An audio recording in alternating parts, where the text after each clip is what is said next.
Mais bref, j'ai oublié l'intro. Eclectic Productions.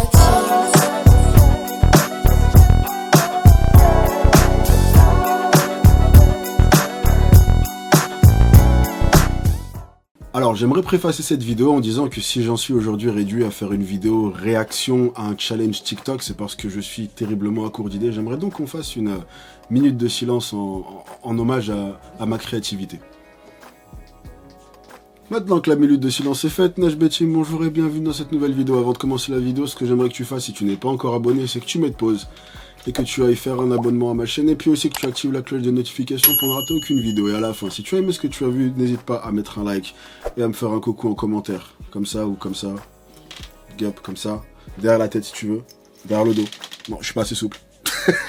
La réalité, c'est que si tu veux, cette tendance TikTok dont je m'apprête à parler, c'est une tendance que j'ai découvert lorsque j'étais, ça fait à peu près un mois, pendant que j'étais, disons, dans ma petite pause des réseaux, tu vois, j'avais un peu arrêté de faire des vidéos, tout ça, et si tu veux, ce truc-là, il m'avait tellement, tu vois, fait une réaction, que ça, j'ai failli mettre ma pause en pause, pour parler de ça en vidéo. Puis finalement, tu vois, j'ai fait du bouddhisme à la place, tu vois, inspire, expire, Shakespeare, et puis finalement, je me suis calmé et je suis retourné devant Netflix. Du coup, le dry scooping, on va peut-être expliquer ce que c'est, hein, parce que tout le monde n'est peut-être pas forcément familier avec cette pratique. Alors, pour faire très simple, dry en anglais, ça veut dire sec, et scoop, la scoop, c'est la petite cuillerée qu'il y a dans ton pot de booster ou dans ton pot de n'importe quel complément, en fait. Et donc, dry scooping, traduit littéralement, ça veut dire prendre une dosette à sec. Voilà. Donc, en gros, si tu veux, c'est un peu le fait de venir ouvrir la bouche, prendre une dosette de produit et de te la mettre dans la bouche, puis d'avaler une gorgée d'eau après, voire même pour certains qui sont plus hardcore que les autres, il n'y a même pas l'étape gorgée d'eau, tu vois, ils mettent simplement la poudre dans la bouche et puis ils mâchent comme ça.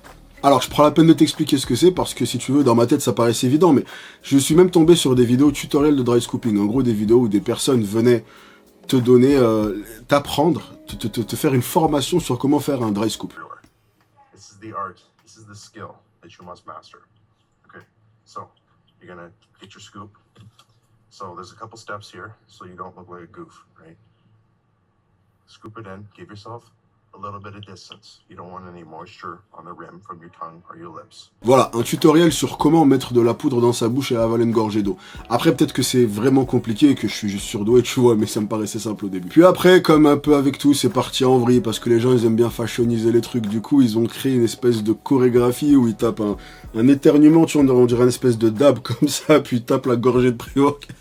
Tu vois, les gens, ils aiment bien enjoliver les choses. Alors, il faut déjà apporter une précision, c'est que même si cette tendance est récente sur TikTok, en réalité, ce phénomène n'est pas récent. Par exemple, moi-même, quand j'ai commencé la musculation en 2011, voilà, je commence à me faire vieux, on faisait ça. Voilà, attends, je vais te la refaire, mais en version récit. Tu vois, Artema. Tout a commencé un soir d'hiver en cette belle année qui était 2011. C'est ainsi que le jeune Nage a découvert l'art du dry scooping.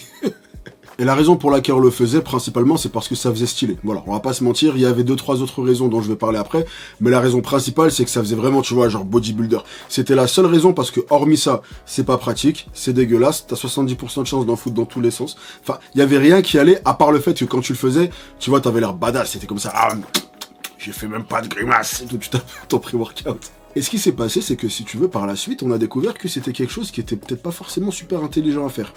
Pourquoi? Je vais t'expliquer pourquoi un peu plus tard dans la vidéo. Ça, t'as vu, c'est pour que tu restes jusqu'à la fin, tu vois, c'est la petite... Mais bref, revenons à nos moutons. Donc le dry scoop, c'est une tendance qui a un peu retourné TikTok, et disons que le phénomène a pris encore plus d'ampleur avec Brittany Portello. Alors Brittany Portello est une jeune fille américaine, et comme toute jeune fille américaine qui se respecte, elle est sur TikTok et elle suit les tendances. Du coup, en voyant que des gens faisaient du dry scoop, elle s'est dit, écoute, pourquoi est-ce que moi je ferais pas également du dry scoop? Du coup, écoute, elle fait son dry scoop, après ça, elle va à la salle pour s'entraîner, et c'est à ce moment-là qu'elle se rend compte qu'elle a des picotements, qu'elle transpire de manière très très forte, qu'elle a la tête qui tourne, qu'elle a des espèces de douleurs et des crampes à l'estomac. Mais bon, elle va sur Google et elle se rend compte que c'est censé être des effets secondaires normaux pour un pré-workout. D'accord? Et du coup, elle décide de continuer son entraînement parce que, je cite, ce n'est pas une fragile. My symptoms were heavy chest and chest pains. But I ignored it and I continued doing my workout because I'm not a beta. Après ça, elle rentre chez elle, prend sa douche, se prépare à aller à son travail de stripteaseuse et une fois arrivée à son travail dans les vestiaires, elle s'écroule, une moitié de son corps est paralysée, c'est là qu'elle se rend compte qu'elle est en train d'avoir une crise cardiaque. And a Tennessee woman experiences the dangerous consequences of this whole new social media TikTok challenge. Alright guys, so I had a heart attack as most of you guys know from taking this Redcon 1 Total War.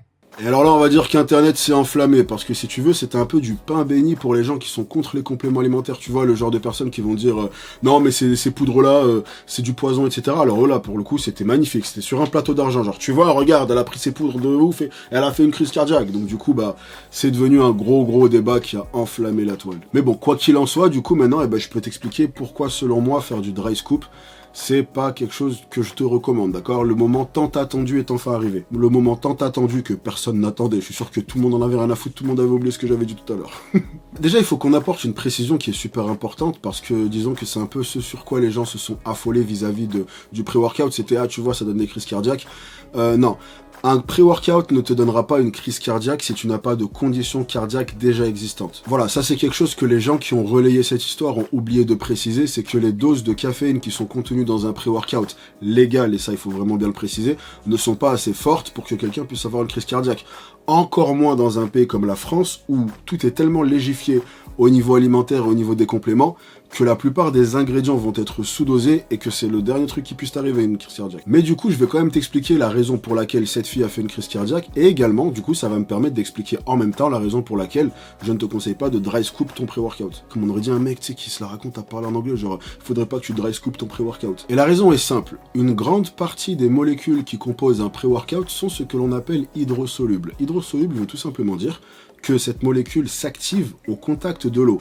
Et de l'eau en quantité suffisante, c'est-à-dire, voilà, une certaine quantité d'eau, pas simplement la pauvre gorgée que tu vas avaler après ton dry scoop. Tu vois, si je devais comparer ça, je te prendrais un cachet effervescent du type efferalgan, tout ça, ce que tu mets dans l'eau.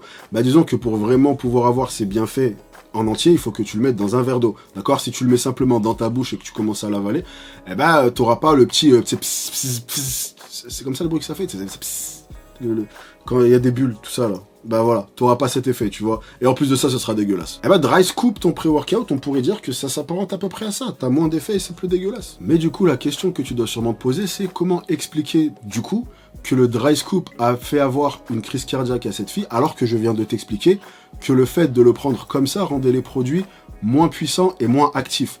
En toute logique, ça devrait plutôt être l'inverse, c'est-à-dire le prendre normalement, qui rendrait une crise cardiaque à une fille, et non pas justement prendre la version moins puissante. Eh ben écoute, j'apprécie ta curiosité ainsi que ta soif de connaissance, d'accord? C'est pour ça que je vais t'expliquer le pourquoi du comment. Alors tout a à voir avec une molécule qui s'appelle la taurine, ok? La taurine qui est un acide aminé qu'on retrouve souvent dans les boissons énergisantes et autres, et si tu veux, quand les gens entendent taurine, souvent ils associent ça avec quelque chose justement qui te donne la niaque.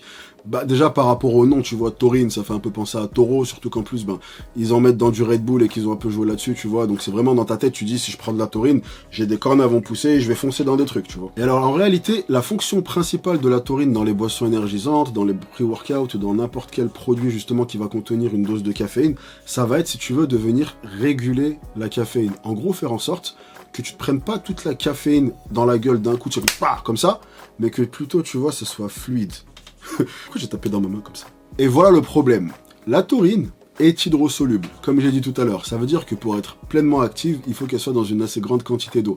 En revanche, la caféine n'est pas hydrosoluble. Ça veut dire que lorsque tu vas prendre ton booster comme ça, tu vas ramasser la caféine d'un coup, mais la taurine ne pourra pas pleinement exprimer ses bienfaits, tout simplement parce que tu ne l'auras pas activée avec de l'eau. Et c'est pour ça que notre cher Brittany a fait une crise cardiaque, parce que son cœur, qui était déjà fragilisé à la base, je le rappelle, n'a pas supporté le fait de prendre toute cette caféine dans la gueule d'un coup sans avoir de la taurine pour justement venir lisser le truc, venir un peu le faire glisser, tu vois, le rendre plus fluide, le rendre plus...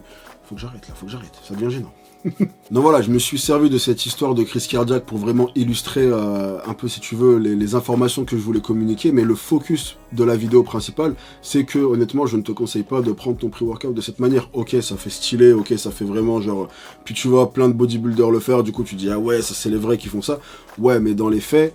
Tu vois, je peux pas dire que c'est dangereux, d'accord? Comme je te l'ai expliqué, si tu n'es pas cardiaque, si tu n'as pas de soucis cardiaques, surtout avec des pré-workouts que tu peux trouver en France, je n'imagine vraiment pas que tu puisses avoir un souci, sauf si tu me dis que tu t'es enclenché 15 trucs comme ça, là. Mais sinon... je te jure, ça se voit que je suis fatigué, ça part dans tous les sens, bordel. Mais voilà, en gros, c'est pas une question vraiment de risque, selon moi, mais plus une question tout simplement d'efficacité, donc je te le conseille pas. Sachant qu'en plus, bon, il y a des théories selon lesquelles c'est pas bon pour ton système digestif, des théories comme quoi c'est pas bon pour tes dents, Maintenant, je vais être honnête avec toi à ce niveau-là, j'ai pas trouvé de vraie évidence scientifique qui confirme ça, donc ça on va le mettre entre parenthèses, je peux pas te donner cette information parce que j'en ai pas vu la preuve, on va dire. Mais voilà, le truc il est moins efficace, enfin je trouve que c'est juste dommage de prendre un booster pour au final n'avoir les bienfaits que d'une partie des ingrédients. Donc en gros tu te tapes un shot de caféine, donc j'ai envie de te dire prends un café et puis comme ça tu le paieras pas 39 balles. Encore une fois c'est plus une question de pratique et une question d'efficacité, même si ça fait stylé, tu vois, voilà, je le recommande complètement pas. Maintenant, puisqu'on en est à parler des pré-workouts, c'est l'heure de mon petit placement de produit, d'accord? Si tu cherches un bon pré-workout, alors n'hésite pas à aller sur le site Iron Shark Nutrition, ça c'est un super bon booster, je te le recommande complètement, et avec mon code, tu as 10% de réduction, voilà. Il fallait que je le place, tu vois, on peut pas parler de pré-workout sans que je te parle du pré-workout d'Iron Shark. Et voilà, en tout cas pour cette vidéo-là, on a fait le tour, donc je pense que c'est tout. Rappelle-toi de ce que j'ai dit au début de la vidéo, si tu as aimé, pense à mettre un like, un commentaire, un coucou. Et moi la team, je vous chope à la prochaine. Soyez sexy.